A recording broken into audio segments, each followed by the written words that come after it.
In Manipur, I have found many students coming to me after class 12 and asking why they have so few chances left for appearing for the NDA.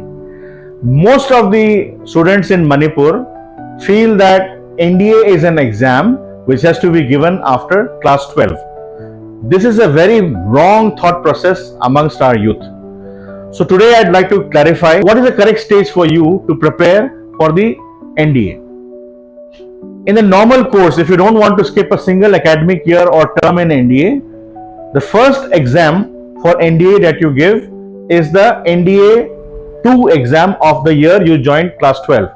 So the moment you join class 12, the June of that year, you should apply for the NDA online exam. Thereafter, once you have prepared adequately from say April up till August or September, then you give your exam in September.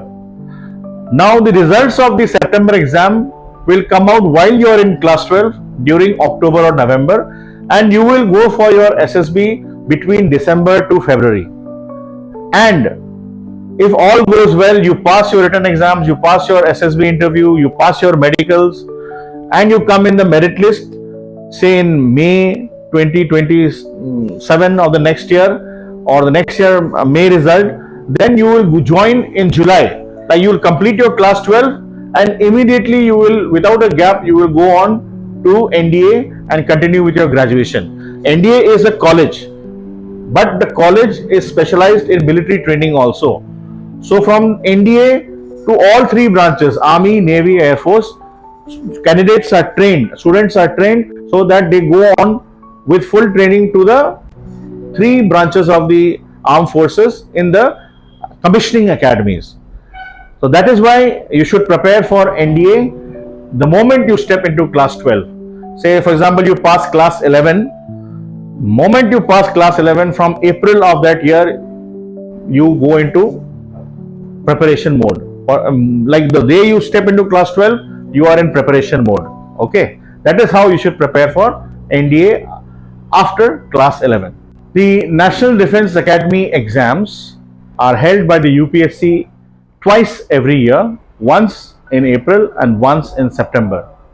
To apply for this exam, for the April exam you have to apply 1 year before in December, and for the September exam you have to apply during June of that year. The age eligibility are 16.5 to 19 years, and it is published from time to time in the notifications, which you must personally check up. Then the educational qualifications, you should be either in class 12 or have passed class 12, and you can be from any stream, arts, commerce or science. But because passing mathematics is compulsory, therefore it is generally seen that students with physics, chemistry and mathematics as their mainstream and main subjects in class 11-12, they generally have a higher chance of passing the written exams.